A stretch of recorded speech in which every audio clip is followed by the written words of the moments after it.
This episode of the podcast is sponsored by Tiege Hanley. I remember Tiege Hanley wore number 14 with the Bruins, didn't he? So this is the intro. Yeah, I know. Oh, sorry. My bad. Maybe we could use that, actually. Fires one towards the goal. That's going to be blocked by Travis Ridgen. Well, this is more like it. This is Slangin The Bizkit. Here's Travis Ridgen and Dave Wheeler.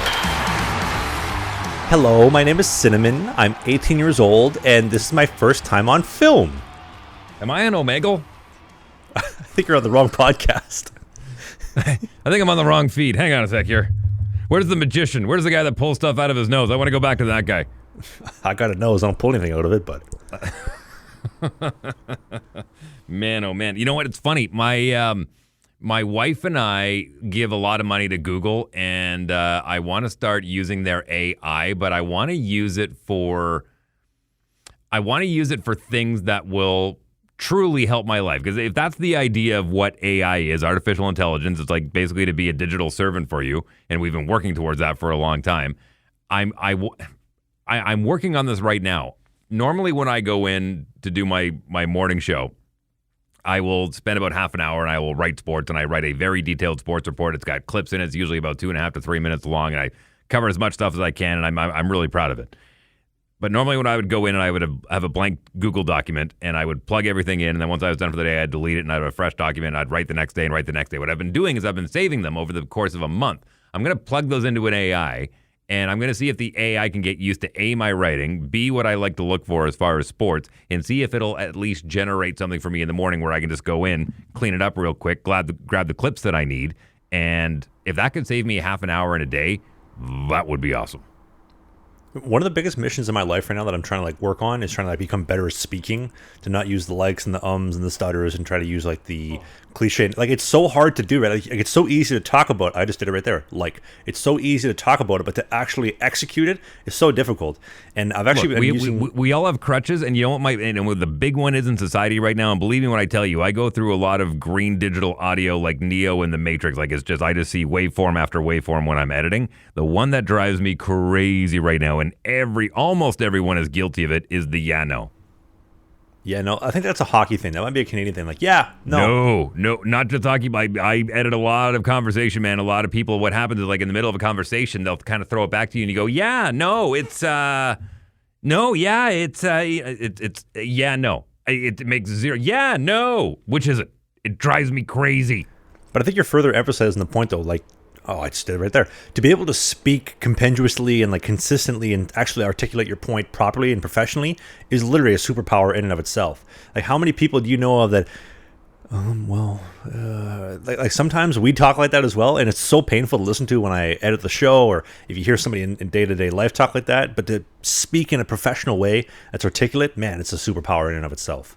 If you go back and watch old famous speeches or anything from the 70s or 80s, even in Parliament, take your pick. Go watch old interviews or whatever you want. People use a lot less. They speak a lot slower. They speak a lot more calculated. And Jordan Peterson is a great modern version of that. Whenever someone asks him a question, I always appreciate the fact that he stops. You can literally see him going into his third eye in his brain, understanding the entire formula of the equation you just gave him, and then in real time, he will sit there and he'll walk it back, making sure that he understands the question correctly before he responds to it. And he's one of the few people that will do that. There's a lot of talk show hosts and podcasts out there and whatnot where it's just, I'm just waiting for you to quit talking so I can start talking again, and then that's where the ums and the likes and you knows come from. And I'm not saying I'm perfect by any stretch. I think I'm a better than average than most because I talk for a living. But more often than not, there are just people who talk for the sake of wanting to hear them talk, and that's when you jump in, you fall into a lot of these crutches, as we call them in the industry. If you have a crutch, if there's something that you say good morning, the current time is, and you say that every time you crack a microphone, that's considered a crutch. We have them in society all the time, and they're getting worse. They're honestly getting worse, and I think social media is to blame for that one. Remember the life coach that I've been working with the last year and a bit, TC Cummings? It's the former Navy SEAL. He's the one that Matt put me on to.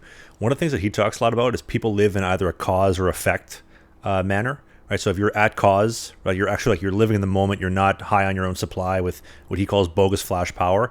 And people that, like you mentioned, they tend to take a break just so that they can stop and not actually take in what you're saying. It's just, you speak, I'm going to recalculate my thoughts, and then I'm going to continue speaking.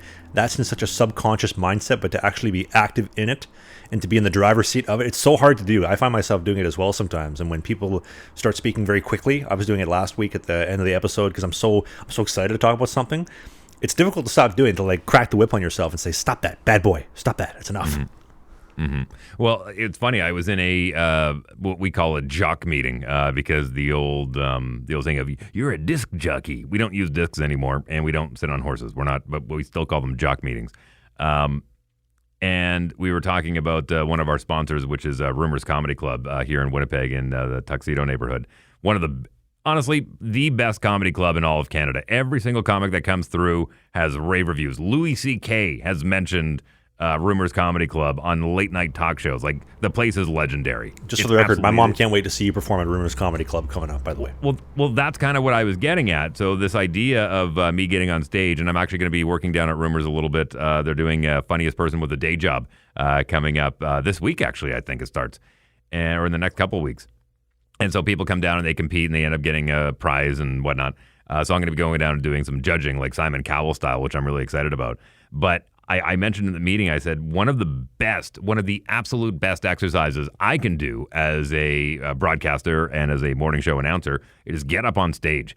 Because a lot of times we get used to talking to a microphone in an empty room where there's nobody listening and spew out this joke that I had in my head or this funny line that I had, not realizing that the way it's being taken on the other side of the microphone is the timing could be off. And to go on stage and to understand how people listen to that, the timing that you get and how to, properly pace yourself by telling a joke or setting up a story more than anything.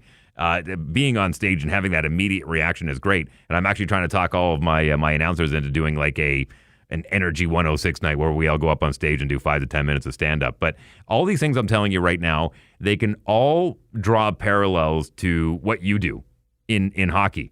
When you get into certain habits about goaltending, there's a certain way you come out. There's a certain way you see cut, and you do it the same way every single time.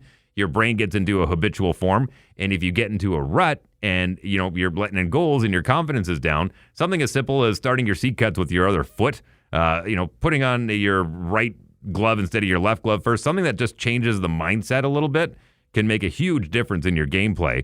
And a lot of times you have to forget that it's not always about you, it's about the team. So again, that whole, I'm just waiting for that other person to shut up so I can start talking again. Sometimes it's, I need to do a little bit better in my role so that guy on the ice can be better. I've always believed in God helps them who help themselves. If I do a better job, I can help my defense. And if I help my defense, they're going to help me. A great example is going to play the puck behind the net. I go and stop the puck. Granted, we don't play with the trapezoid, thank God, because that's a whole other issue in and of itself. But I stop the puck up. And if my guys don't give me the lanes, they don't give me the space, I can't really make a play. And now I'm kind of a sitting duck back there. But if I can communicate that, then we can all help each other get out together, right? We ride the bull, stop the puck, get the rodeo out of the zone in 8 seconds, and the puck's not in our zone. That means they can't score. Like, if the puck's not in our zone, they cannot score on us, which is us helping ourselves, right? Like, it's that whole circle, and ultimately it does come back to being the team. And it's so interesting, though. Like, you could, kind of like Connor Hellebuck was talking about, you could be playing the best hockey of your life, but you really need that defense and that team to help you. And other situations where maybe the Edmonton Oilers, where you could have some of the worst goaltending in modern era history, the right team will really kind of get you out of that rut.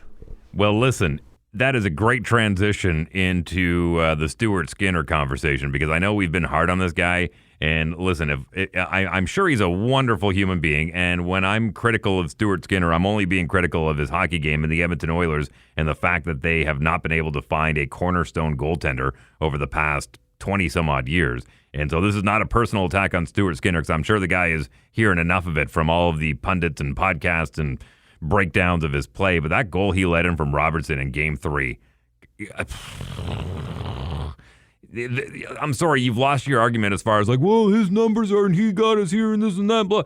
You have to admit that you're going with, let's hope we score more than the other team, and we don't care if the score is 10-9 as long as we score more than them with that high-powered offense. You can't tell me that Stuart Skinner is the guy that's winning hockey games for you. I'm amazed it's worked that long. We've joked about it on the show how many times? Oh, we'll just score more than they do, right? Grant fear goaltending, the definition of just don't give up one more than they do. I'm amazed it's worked so far. Well, listen, I mean, in Game 4, Oilers or the Stars jump out to a 2-0 lead, and you think, oh boy. Dude, I thought they were going to yank him for sure. So did I. And I thought, first shot of the game and then the third shot of the game or the fourth shot of the game end up going by Skinner. And I thought, oh boy, it's going to be a long night. They better get to scoring real quick. And they did.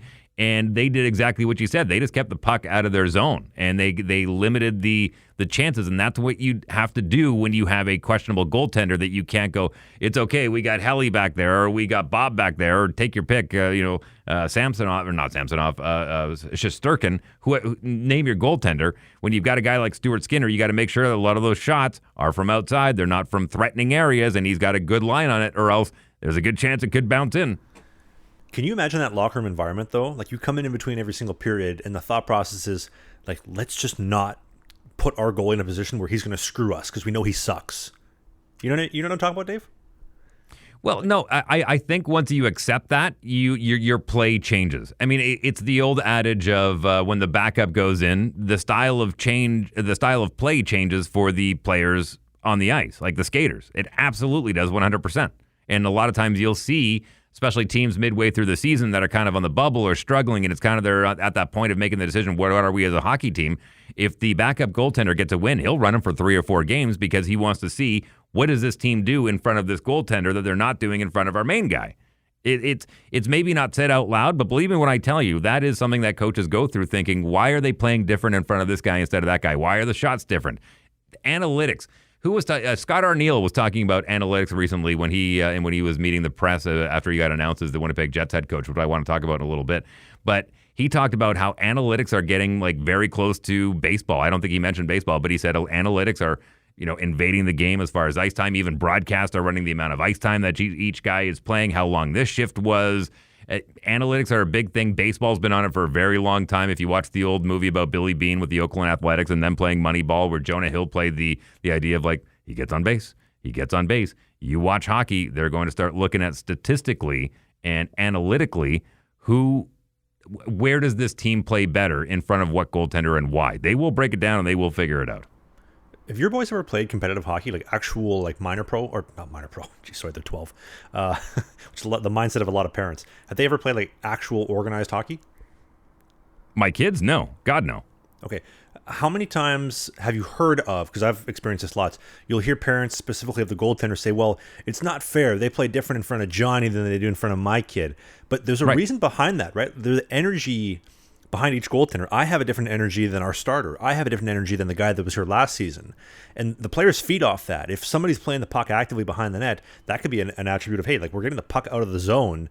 That's critical. We're feeling more confident. Hey, maybe he's not making the big save, but he's also not giving up that dog shit goal when we're up 2-1 and we need a save, right? Does that make sense?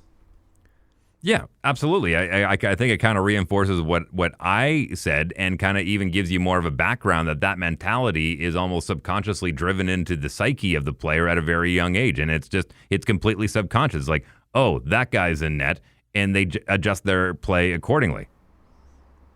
I think it also hammers home the point that I've made over the last year and a bit.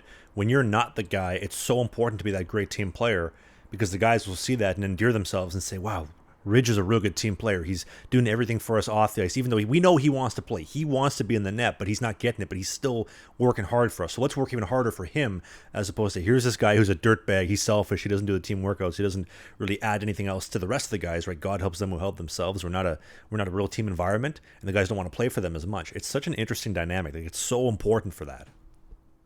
I agree. I think attitude has a lot to do with it, and that goes for any industry, especially somebody going in asking for a raise or asking for a promotion. The first question is, well, what have you done for me lately? I don't need to know what you're going to do. I need to know what you have done and what you are doing. And if that is deserving, not just because you've put in your time here and, I've worked here 3 years now and, I deserve it.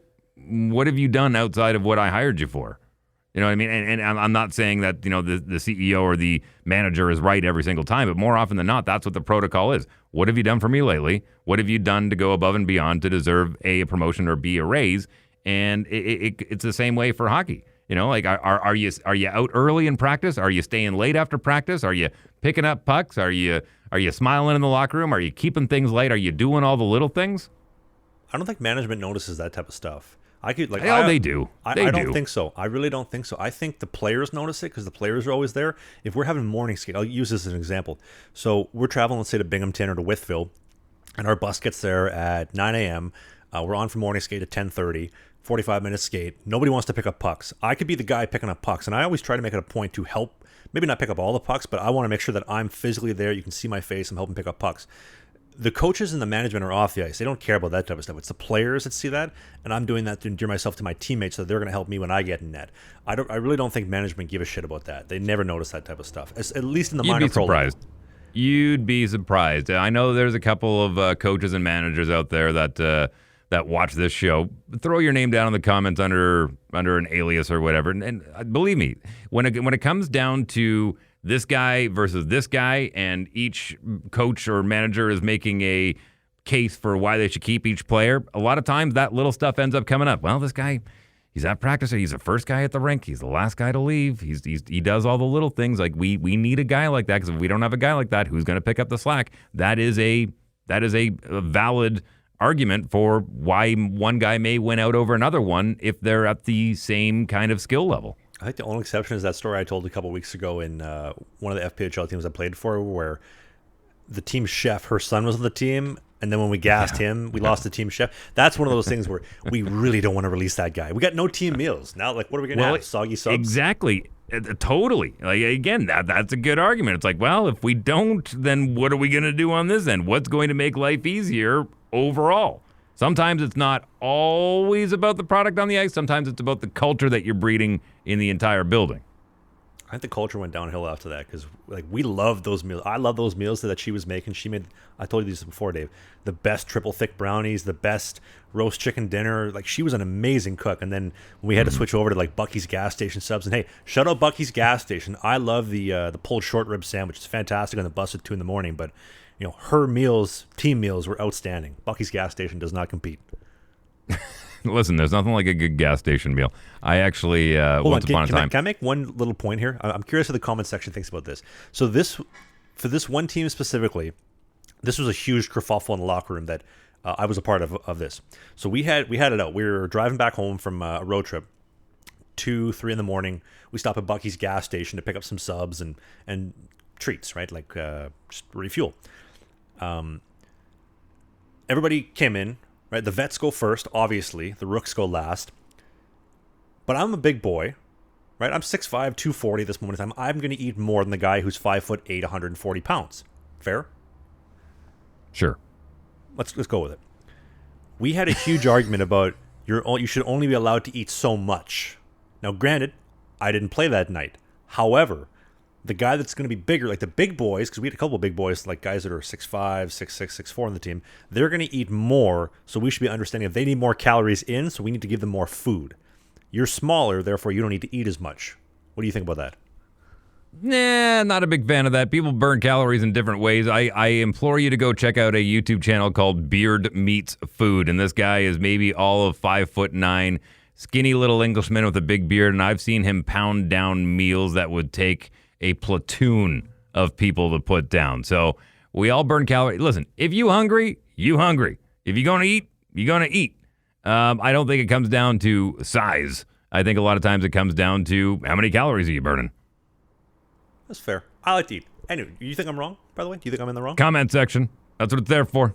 Go down. Blow it up. It's the only reason we haven't turned the comment section off is because we care about what you have to say and think. Like we do every single week. Before we get into some coaching comments, because I know you wanted to run some audio of Paul Maurice, I want to send a quick shout out to Kevin Bieksa, who I thought was very clever in the way that he called out the Edmonton media the other night when he was talking about Darnell Nurse and having to deal with the media. And he says the meat, he calls them the meat in Edmonton because they're raw, dead, and dumb. Can we appreciate for a second the fact that Kevin Bieksa is the only reason anybody watches the Sportsnet Hockey Night in Canada? If you took him out, I'm so never going to watch another broadcast ever again. He's so entertaining, and the rest of them are just not. I've said it before. I've known the guy for a long time. I haven't spoken to him in well over a decade, but he was a funny guy when he was at the Manitoba Moose. Didn't share a lot of conversation with him, but you could tell that he was an intelligent guy, especially when he got into Anaheim and started playing down there, and some of the stuff that he did behind the scenes for NHL.com and whatnot. He's a clever dude, and he's in a good spot. Get used to him on Hockey Night in Canada. He's going to be there until he decides he wants to pull the plug on that one. So I think he's a fantastic addition and a sharp dresser too, by the way. But before we get into coaching, I want you to throw who's our premier sponsor of today's show there, Travis Ridgen? Oh no, it's skincare. Sorry, tell me about the skincare, Travis. Tiege Hanley is uncomplicated skincare for men. They give you everything you need and nothing you don't. I'm using their level 1 system right here, and it's got all the basics you're going to need to level up your skincare game and help give you a boost of confidence. They have the daily face wash, as you see here, an AM moisturizer with sun protection, a PM moisturizer that you use before bed, and a twice-a-week exfoliating face scrub. And I've actually been using Tiege for 3, going on almost 4 years now. And don't take my word for it or Dave's word for it. Take the over 7,000 5-star reviews they have online. People trust Tiege Hanley. It is truly uncomplicated skincare for men. I'm actually 75 years old, and I've been using it, and look at me. And right now, when you click the first link in the video description, you get access to the whole portfolio from their level 1 skincare game, only from Tiege Hanley. So again, if you're on the video version of the show, click that link, first link in the description. You get access to Tiege Hanley's skincare collection. If you're on the audio version on Apple or Spotify, pull over and save to do so. Click on the Apple Spotify notes, boom, same thing, click that link. You get access to Tiege Hanley's incredibly uncomplicated skincare for men. And then you can get people clicking your face because it'll be nice and soft. Nice and smooth. Thank you so much to Tiege for sponsoring this episode of the show. Back to your regular scheduled podcast programming. Thank you to our amazing sponsors, as always, for making the show possible. Can we give a quick shout out, though, to Kevin Bieksa? He's always got that sick fade, high and tight. It's crisp every single week. Also, I got my fade done just for you this week, Dave. What do you think? Well done. Yeah, I like it. I'm in that in-between zone right now where I'm coming, I think it's 2 months now. Off the shave, March, April, 3 months. 3 months since I shaved the head for the wigs for kids that are going through leukemia and cancer treatment. And I'm now at a point where I can put a brush through it and kind of put some product in it and get it to stand up and do some things. But it's down around the sides, and I'm trying to decide right now: am I going to go long again? Am I going to go with the long locks and throw it up in a high pony, or am I going to keep it high and tight for a while? I think I may keep it high and tight for the summer and then maybe let it grow out in the winter. But I don't know. I haven't decided quite yet. I think we should do matching fades and beards. For our Saskatoon trip, can't wait. Yeah, we'll get into that a little bit later. I did want to make one quick comment, though, about Kevin Bieksa. I'm actually surprised he's still working there because I remember he made a comment a while ago. It was some type of like gay comment towards Ron McLean. I'm amazed they didn't fire him for that. Maybe he was testing the boundaries. I mean, for the amount of... He probably got a bit of a tongue lashing after and said, whoa, that will be the one and only. And then, but again, you gotta push your elbows out a little bit. See how much freedom you get when you get in there. You know what I mean? But he hasn't changed much. He's still edgy, entertaining. I'm surprised. Like he hasn't gotten himself in hot water. He's so entertaining, though. He's the man. I did have a couple quick stats. I think he's great. So with our Stuart Skinner stuff, we've been doing lots of clips on social media, on Instagram, but TikTok, the YouTube Shorts have been really popular lately. I had a bunch of people say Stuart Skinner is the Corey Crawford or Matt Murray of 2024, and I thought, okay. And then further down in the comment chain, it was like, and don't you hype up Matt Murray because he's your boy. And I was like, okay, fine. I'll go look at some stats. Okay, I'll look at some stats. I got some stats for you. This is alarming. Nobody is talking about this. This is baffling. All right, you ready for this, Dave? Yeah. So Stuart Skinner has the 16th worst save percentage in modern playoff era history since they started keeping stats. 16th worst all time. Ooh. That's not good. I think he's hovering around like an 880, 870. Those numbers are worse than mine, which is saying something in the Fed. And here's another fact for you. So those that are comparing, Skinner to Crawford or to Murray. So when Muzz won his back-to-back cups, 2 shutouts to close out the Nashville Predators Game 5, Game 6 in 2017, and throughout the entire playoff run, as well as in 2016, pretty much every single game ran a 930, 950, especially against the Capitals. Man, he rinsed the Capitals in that second round series in 2016. I think it was 16. And then for Crawford, same thing. He ran 920s, 930s all the way through the Cup final. He had, I think it was Game 4 in Boston. It was that 7-6 overtime game where he ran like an 830, which was tough, and they buried every goal glove side. Outside of that, both of those guys were the man. They made big saves and they needed them. And Skinner's just Grant Fuhr goaltending in 2024. I'm going to go to his defense a little bit here. I think it's a lot easier to have a save percentage that's better when you're seeing more shots. And again, if the Oilers are, only allowing 20 to 25 shots a game and he's letting in the same amount of goals that a guy's getting anywhere between 30 and 35 shots a game, obviously those save percentages are going to look better. But I would have to dig deeper into the analytics of all of that to really kind of see what the real numbers are. But I mean, as far as goals against, they knew that was going to be higher than average. And again, under that guise of let's just make sure we score more than the other team, and we got the offense to do it. It goes totally against what Mike Ditka used to say with the Chicago Bears, where he'd said defense wins championships. And I think we're seeing that in the modern day. But there was a period where goaltenders were, to find a Patrick Roy or a Martin Brodeur, or, to find that cornerstone guy that's going to be your career goaltender. We're in a really weird analytic dip right now where it almost seems like we're oversaturated with good goaltenders. Like, they're all really good goaltenders. Let's be honest. They're good goaltenders, especially with the amount of technology that the game has produced with sticks and everything and the speed of the game. But there's not one that's a standout above, standing out as much as Patrick Roy did above his class, or as much as Martin Brodeur did above his class. Like, it just seems to be like we're oversaturated with really good goaltenders, but there's so few great ones. Well, could I argue this? Back in the day, you had the Brodeurs, the Roys, the Luongos, the Kiprasovs, the Belfours, the Curtis Josephs. So there was like the top 5, top 6, and then the rest were kind of like hovering around there. Now you got Bobrovsky, you got Demko, you got Hellebuck, you got Swayman, you have Shesterkin. You have those same guys. I think the playing field's kind of come down a little bit because the goals are up, but there isn't this like one outstanding guy with a 940 save percentage and everybody else is hovering around a 915, 920. Everybody's elite, but then you have the Skinners and a couple other select few that maybe are not in that same category. Ottinger, though, is nasty. Every goalie in the conference final right now is nasty, I think, outside of maybe Skinner. You got to keep in mind, inside of the last 25 years, there were actual conversations in league meetings where it was proposed that they would make the nets bigger because they wanted to increase scoring, because scoring equals more highlights, equals more excitement, equals more butts in the seat. They ended up not going with it because, the overarching argument against it was we'd have to put an asterisk down next to every stat that moves forward saying this was with the bigger net and not which was played traditionally over the last 130 years or whatever that we've been keeping stats on it. So the game took care of itself, which I think a lot of the defenders of that argument was, as far as we're not changing the net size. They did a little bit with the pads and whatnot. They kind of trimmed that down. But again, the technology really kind of balanced out between the goaltending pads, because goaltending pads are way lighter. I mean, you guys move way quicker than you did even 15 years ago. And in turn, players' shots have gotten faster, more accurate. Skating has gotten faster. I mean, the average of speedsters is going up. So again, the game is figuring itself out. There's always people that are going to try and suppress it and keep it, conservative and try and make it look the way it did back in the day. But the trapezoid, which I know you complained about earlier, leads to faster plays and more chances in the offensive zone. Getting rid of the red line, allowing 2-line passes, that has really helped the speed of the game. So the game continues to figure itself out. So when it comes to these goaltending stats, and as far as the elite, I get it. But they're the same way music works. Every once in a while, there's a game changer like Kurt Cobain, who I know you love with Nirvana. They changed the face of rock back in 1991. Hair metal was on was this, and then grunge came in, kind of took over. Goaltenders kind of go through the same wave, and I'm waiting for them. There's going to be somebody who comes in the next 5 to 10 years that just maybe not revolutionizes goaltending the way Patrick Roy did, but something's going to change. I'm trying to think of revolutionary guys. Carey Price comes to mind, Marty Brodeur, Patrick Roy, Jonathan Quick, Andrei Vasilevsky. But the thing is, when you have like a Vasilevsky or a Jonathan Quick, like, they're very exciting and super athletic, super flexible, violently flexible and explosive, but you can't really replicate that in a lab. They're one-off goaltenders, which is why everybody's kind of the cookie cutter, which Corey Schneider alluded to in the interview that we had with him, that I was editing the other day, by the way, which is fantastic.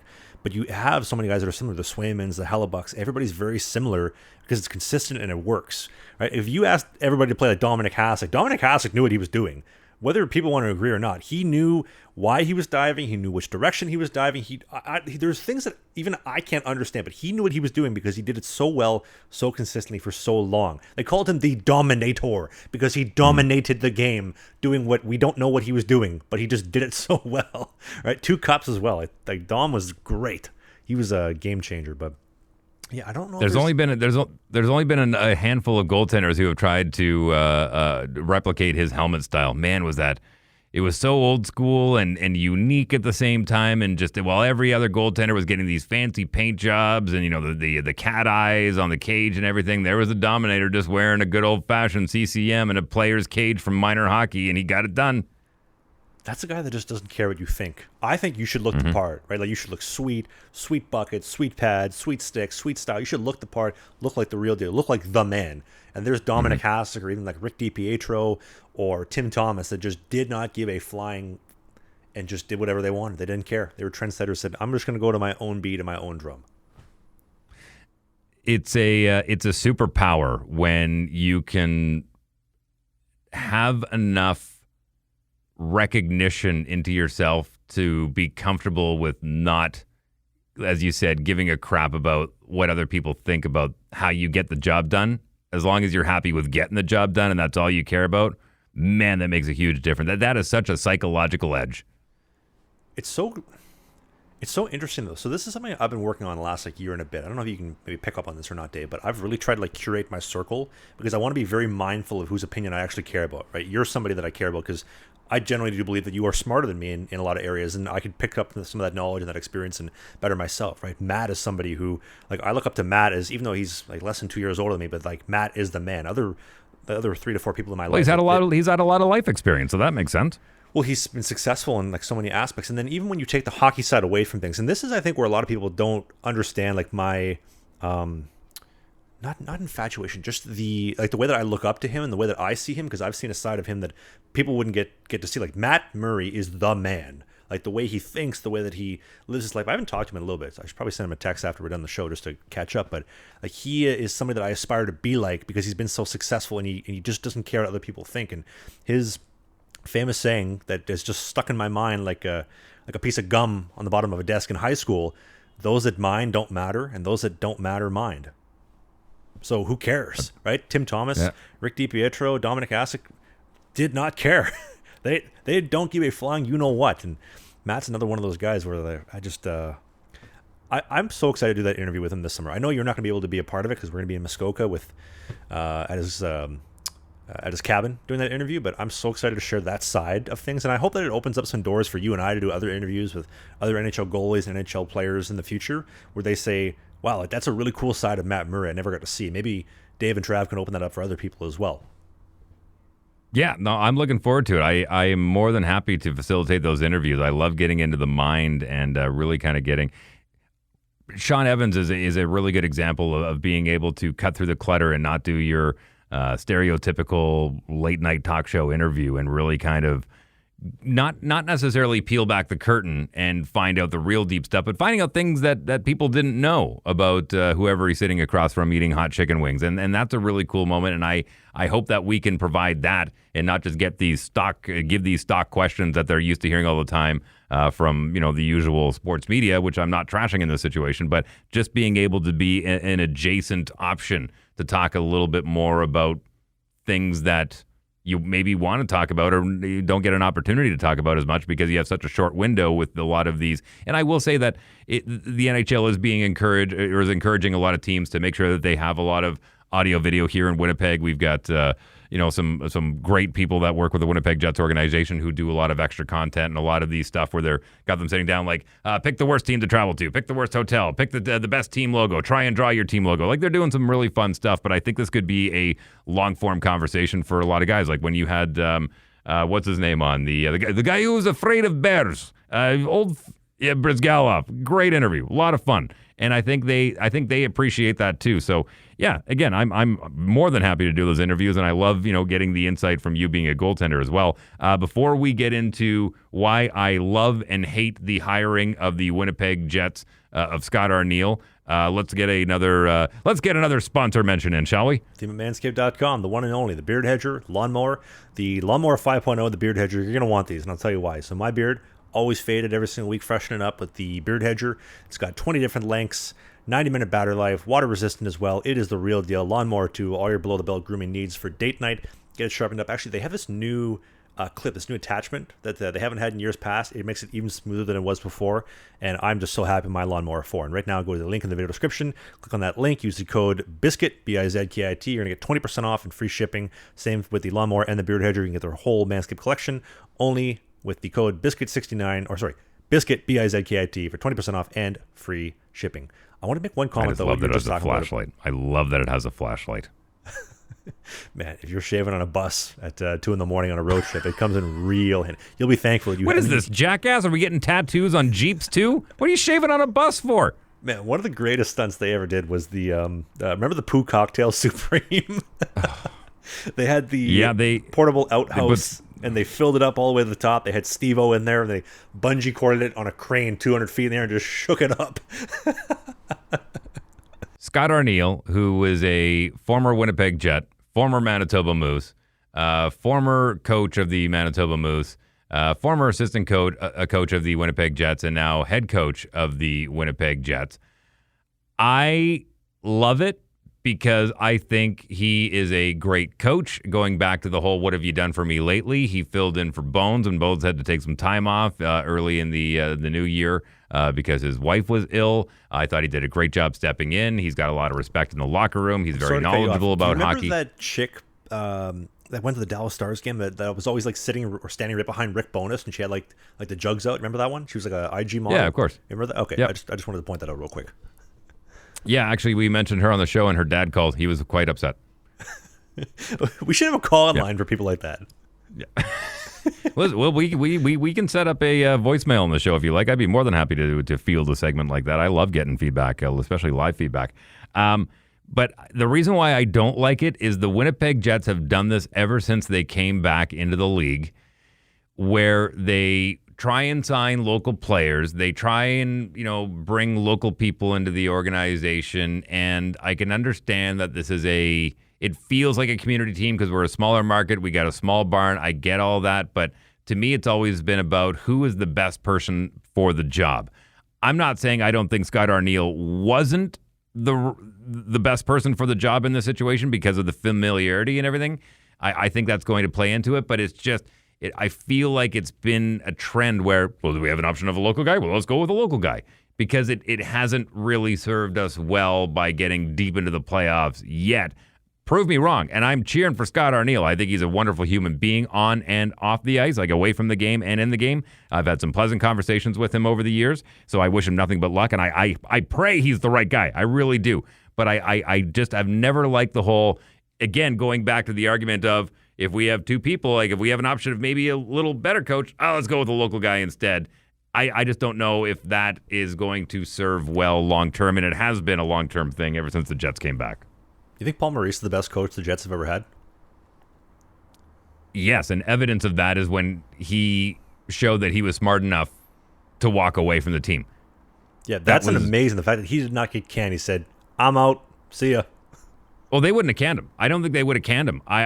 He is a extremely, and again, another guy who I've had a lot of conversation with. He and I actually share the fact that we're both blind in one eye. That's what cut his career short. Yeah. He can't see out of his. I think he and I are the same eye or opposite eye. It's one or the other, obviously. But that's why he got into coaching so young, is because he had an eye injury. And what? I was just thinking, you and Paul start a podcast. Two guys, two eyes. Two eyes, two mics. The two eyes, two show. Guys. Sorry, carry on. But honestly, for him, and it was really interesting because that, I think, is what exposed, and they've talked about it before. Sarah Orleski was just recently on the local radio TV, local radio 680 CJOB, who covers the Jets games on radio. She was just on, and they were openly asking her, like, hey, do you see a difference in the locker room over the past few years? And the answer from Sarah was absolutely. This is a different locker room. This is a better locker room. And there have been, again, with Winnipeg being a smaller market, it's a lot more difficult to hide things that are coming out of the locker room when it's toxic, because it's a smaller community. And it's really... Paul Maurice recognized that it was so toxic that he wasn't going to be able to do anything about it. And he could have sat there and kept collecting a paycheck and, kept going through the motions and doing what he did and being a great coach. But the fact that he was able to recognize that and a lot of other things probably too, and he said it best, I'll never forget this, he said, that room needs a new voice. And when Bones came in, the first thing he did is he stripped the C off Blake Wheeler, who took a terrible penalty in overtime the other night, by the way. Blake. What a shot bar down, by the way. Anyway, carry on. So first thing he did was pull the C off, and I recognized that right away as Bones being smart enough to recognize, I don't have this room. This room is under someone else's control. That's why Paul left. Paul did not have control of this room, and I need to make sure that they understand that I'm in charge around here. And the first thing you do is you rip the C off of Blake Wheeler, and it kind of shows like, hey, I mean business around here. Like it's going to be a new regime. And then personnel started changing rather quickly after his first year. And although the success wasn't there, losing out in the first round again, I think it is a positive step moving forward. And again, just to talk about Paul Maurice's brilliance, look at what he's done in the past 2 years. He took him to the Stanley Cup final, and now he's in the conference final again. So, yeah, dude's a hell of a coach. He took the Carolina Hurricanes to the finals. He is a very, very good coach. And one of the funniest guys out there, too. Some of his media... Did you see his comment about Jacob Trouba the other day? Yeah. Yeah, I love him. Poor Jacob. Everybody toss the hat around. Give Jacob a couple bucks. The guy's not going to be able to eat. F him. What a beauty Paul Maurice is. For those that don't have, and listen, we've gotten a lot of Paul Maurice over the last 2 years because of his deep runs in the playoffs, but anyone who hasn't had the pleasure of having him as your head coach for your team and seeing it, he is so playful with the media. His humor is dry as a popcorn fart. Funny guy. Very comes across like, hey guys, how you doing? Paul Maurice here. Like, hey, he just comes across very monotone, but damn, is he funny? Like, he is a funny dude. He had a comment the other day too. They were asking about the game set. Was it Game 7 against Boston? No. Who the hell did they play in Game 7 recently? They played anyway. The media asked him, Paul, what did you say in the intermission? Well, I'm pretty good at profanity, so I gave him a couple words. And F me, am I good at it? Yeah, he is. He ain't wrong, and that's okay. Pump your tires a bit, sir. You deserve it. No, he's a hell of a coach. He's a hell of a guy, and I really hope he gets one, man. There's no one more deserving to get to the dance as many times as he has. I hope he gets one. Man, speaking of the dance, you want to talk about our Saskatoon trip real quick? Yeah, go for it. Man, I'm so excited for our Saskatoon trip. They are really rolling out the red carpet for Dave and I. So the Grand Railway Hotel series to Saskatoon and the Bessborough Hotel, that'll be one of the last episodes I do on the vlog channel before we go back to the regular scheduled hockey program. For those that don't know, set it up. People are like, what, vlog channel? What are you talking about? Tell everyone exactly what you're doing. So there's this podcast on the Biscuit, then there's my actual vlog channel, which I feel like most people came here from that, but that is, I'm doing a 10-part series on the Grand Railway Hotels of Canada. It's something that I've been doing to occupy my free time because of some things that we'll talk about coming up soon. But one of the episodes is going to be at the Bessborough Hotel in Saskatoon, and they're taking care of everything. Dave and I are going to be having a custom afternoon tea sitting. We're going to have like rooftop access. We're going to climb the chimney. We're going to be on the river, on the Saskatchewan River, taking a boat trip around Saskatoon. Oh, there's so many cool things that we got going on. And I was just thinking, I was telling Dave before we started recording, we got to be on our best behavior, very respectful. And then it reminded me of one of the things that I've said on a couple episodes in the past in pro hockey, when the season's done, especially like on road trips, if it's not nailed down, guys are going to take it, right? And then me and Dave are talking about stories about like people taking certain things from hotels, and I reminded myself of this story and I'm not going to say which team it was with, but we're traveling on the road, and guys like to take stuff, right? Maybe they take pillows, shampoo bottles, mattresses, right? And I asked the concierge of the hotel, I said, what's the craziest thing you've ever seen taken? She said, well, we had a team where guys came in and they actually took a mattress. I said, how did you take a mattress? Well, because they had some of the suites that were right next door to the parking lot, like right across the parking lot, they would open up the windows and put the mattresses through there. And I thought, how did you lift up the window and fit the mattress through? And she said, oh, we had CCTV footage. These guys hucked the mattress out, threw it in a truck, and took off. I couldn't believe it. And I thought, if that is not the definition of shiesty, I don't know what is. That is actually one of the plot lines from the movie The Hangover, and I don't think it actually is real. That actually happened in The Hangover? No, in The Hangover. Don't you remember when they woke up in the morning, there was a mattress that was on top of one of the... You've never seen The Hangover? No. Okay, you got homework.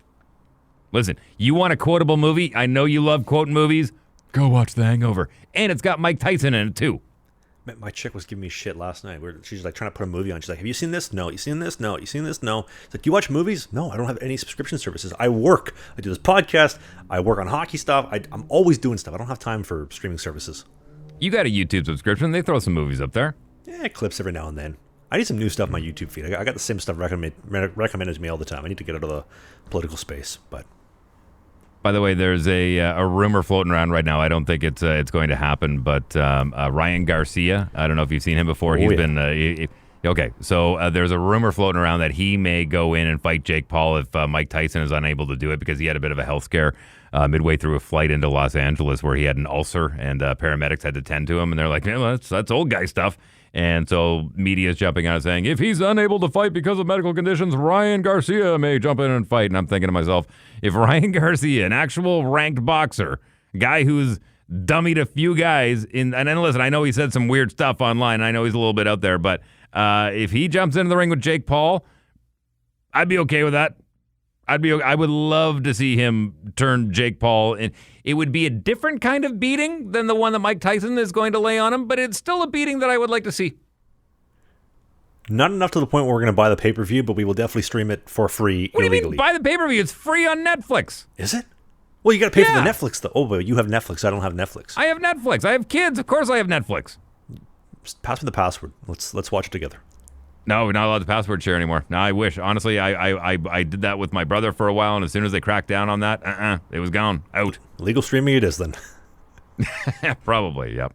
Hey, before we go, anything else you want to mention? I know that you wanted to mention the Patreon a little bit because there's episodes. We mentioned the Corey Schneider interview earlier in the show. That's going to be coming out 3 weeks early for all of the regular people who don't subscribe to Patreon. So if you want to see that interview early, jump on Patreon, yes? Yeah, so with the Patreon, you're going to get the Corey Schneider interview 3 weeks early. You're going to get the Matt Murray Part 1, Part 2 3 weeks early.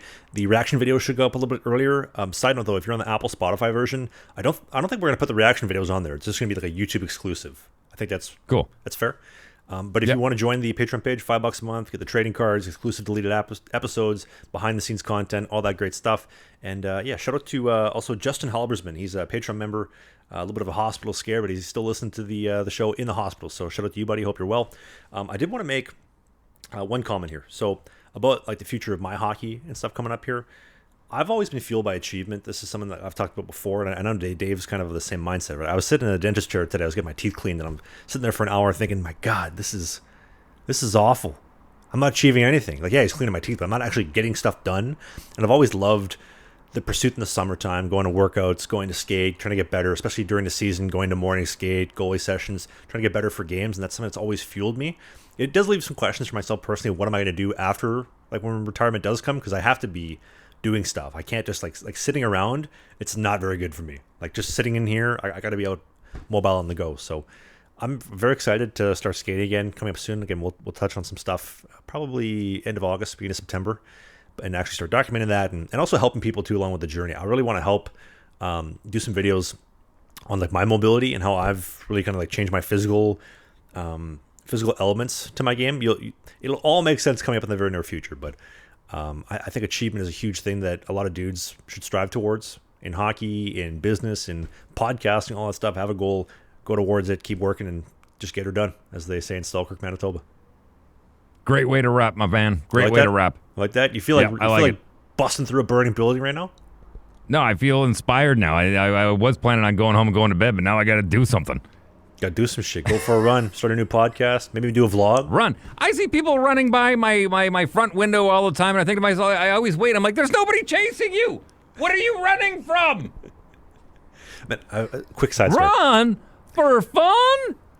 There's this one girl that I was dating. Okay, and we were at our apartment gym together one time, and I saw she was on the treadmill, and so I walked up to her, tapped her on the shoulder, she takes her headphones out. I said, "What are you doing?"